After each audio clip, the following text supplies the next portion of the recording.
arpa original de 1919, està restaurada pel Germano Caña, que és programador d'aquí d'aquest festival, i després ell, el Juan Ramon, us explicarà millor com funciona aquest instrument. Gràcies.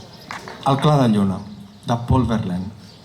La teva ànima és un paisatge selecte que captiven encantadors emmascarats, tocant el llaüt i dansant, i gairebé tristos sota les disfresses capritxoses. Tot cantant en moda menor sobre l'amor vencedor i la vida oportuna, no semblen creure en la seva felicitat, i la seva cançó es barreja amb la llum de la lluna. El tranquil clar de lluna, trist i vell, que fa somiar els ocells sobre els arbres i s'ha englotat d'èxtasi els dolls d'aigua, els grans dolls d'aigua esvelts entre marbres.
Les fulles i les branques, i aquí està el meu cor, que solament bat per vos.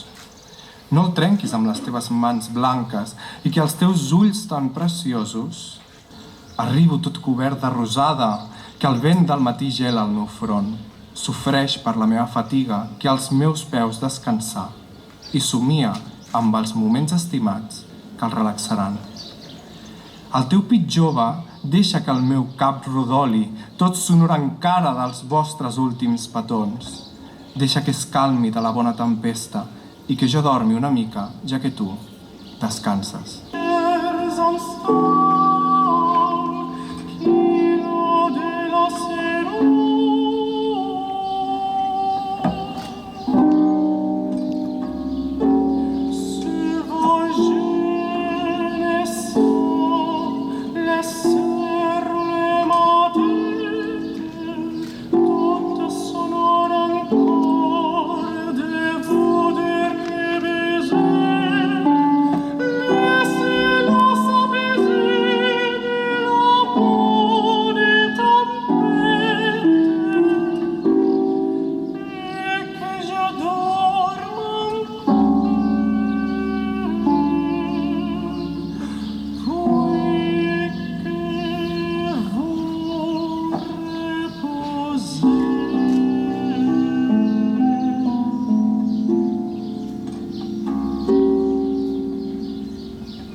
Si els meus versos tinguessin ales, ales com l'ocell, ells volarien, centellejant, cap a la teva somrient llar, i els meus versos, si els meus versos tinguessin ales, ales com l'esperit. A prop de tu, purs i fidels, ells vindrien nit i dia, si els meus versos tinguessin ales, ales com l'amor.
Resulta que tengo la inmensa suerte de tener el arpa que ven ustedes aquí, ¿no? Este arpa que algunos la han visto totalmente destruida por ahí atrás, prácticamente metida en una caja de cartón, pues ha vuelto a la vida, por no decirlo de otra manera, ¿no? Un instrumento musical es una cosa que está muerta mientras no se está tocando, y cuando un instrumento musical está roto, pues es una lástima. Tocar música de una época con un instrumento original de una época es probablemente el mayor placer que puede tener un músico.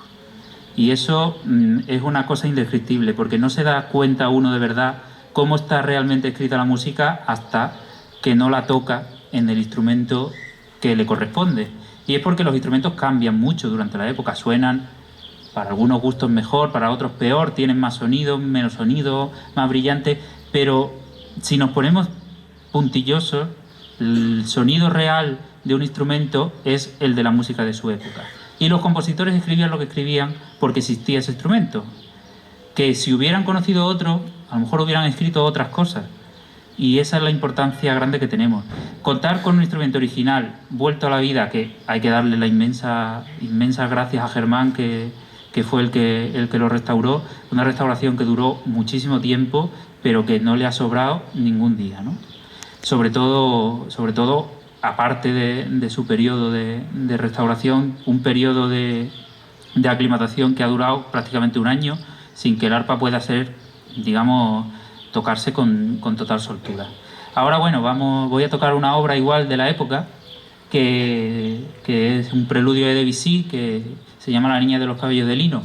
El arpista Henriette Renier, que también tocaba en una arpa de esta, porque era la que había en su época, una de las arpistas más importantes de la historia, habló con Debussy sobre sus obras y le dijo él literalmente que podía tocar cualquiera de sus obras en el arpa, que él no tenía ningún problema de ningún tipo.